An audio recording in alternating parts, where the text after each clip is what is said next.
नमस्कार। हिमाचल समाचारों के इस खास बुलेटिन में आपका स्वागत है। मैं हूं मंजीत सहगल। आज के बुलेटिन में हम बात करेंगे राजधानी शिमला में विकराल हो रही ट्रैफिक जाम की समस्या को और उससे निपटने के लिए अब बनाई जा रही केबल कार ट्रांसपोर्टेशन सिस्टम की योजना को लेकर।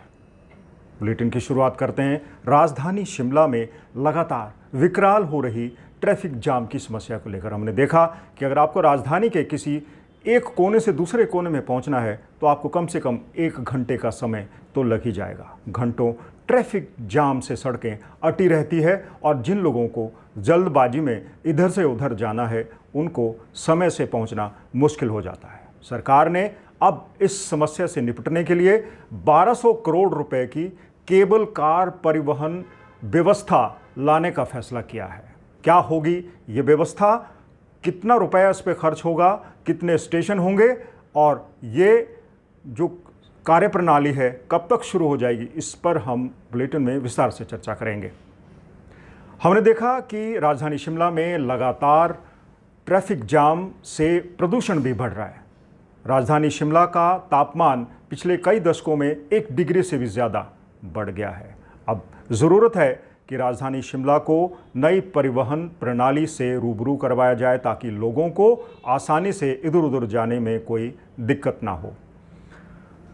राज्य सरकार ने अब 1200 करोड़ रुपए की केबल कार परिवहन व्यवस्था को शुरू करने का फैसला किया है। 1200 करोड़ रुपए की ये परिवहन प्रणाली शुरू करने के लिए जल्द ही प्रक्रिया शुरू हो जाएगी। 6 अप्रैल को rapid ropeway transport system development corporation ने कुछ निविदाओं को आमंत्रित किया है जिसमें कई अंतर्राष्ट्रीय संस्थाओं ने इंटरेस्ट दिखाया है। 6 अप्रैल को ये निविदाएं या उनका प्रोसेस शुरू हो जाएगा। उसके बाद जिस कंपनी को ये ठेका मिलेगा उसे निर्धारित अवधि के भीतर रोपवे का काम शुरू करना होगा। शिमला में केबल कार सिस्टम को 2 चरणों में तैयार किया जाएगा। उसका निर्माण 2 चरणों में होगा। पहले चरण में 21 किलोमीटर लंबा जो रोपवे केबल सिस्टम है उसको बिछाया जाएगा। इसमें 26 विभिन्न स्टेशन होंगे। इसके लिए जगह तय कर ली गई है और बाकायदा इसका सर्वेक्षण यानी सर्वे भी हो चुका है। उसके बाद दूसरे चरण में रोपवे परियोजना को मशोबरा, कुफरी और यहाँ तक कि सोलन जिला के चायल तक पहुँचाने का भी प्रावधान है। राजधानी शिमला में इस केबल कार सिस्टम के शुरू हो जाने से लोगों को न केवल परिवहन की समस्या से निजात मिलेगी बल्कि राजधानी शिमला आने वाले पर्यटकों के लिए भी एक अलग से आकर्षण पैदा होगा। आपको बता दें कि अब ज़्यादातर लोग शिमला में भीड़ भड़के और तंग सड़कों के कारण राजधानी शिमला से कन्नी काटने लगे हैं और राजधानी शिमला के पर्यटक दूसरे राज्यों में जाने लगे हैं।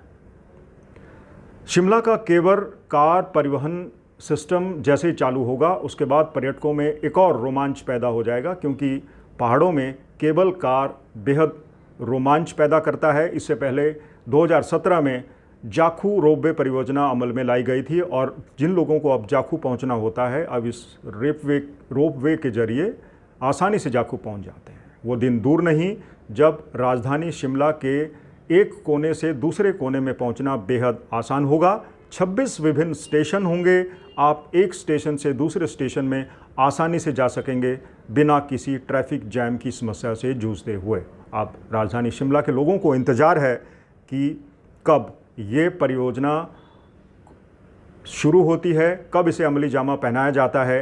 ये परियोजना निर्धारित समय में शुरू भी हो पाती है या फिर अन्य परियोजनाओं की तरह रिकॉर्ड रूम में धूल फांकती है। 6 अप्रैल को निविदाएं आमंत्रित की गई हैं। अब इसमें कई अंतर्राष्ट्रीय कंपनियां भाग लेने वाली हैं। हालांकि इस महत्वाकांक्षी 1200 करोड़ रुपए की केबल कार परिवहन व्यवस्था का काम पहले शुरू हो जाता, लेकिन कोरोना वायरस संक्रमण यानी पैंडेमिक के चलते कई कंपनियां जो निविदाएं थी उनमें भाग लेने के लिए नहीं आ सकी। आखिर अब 6 अप्रैल को उसे तय कर दिया गया है जब शिमला की महत्वाकांक्षी केबल कार परिवहन व्यवस्था की नींव रखी जाएगी और इस पर काम शुरू हो सकेगा। ये था आज का बुलेटिन, आज का एनालिसिस। आपको कैसा लगा हमें ज़रूर बताइएगा, आपके सुझावों का इंतज़ार रहेगा।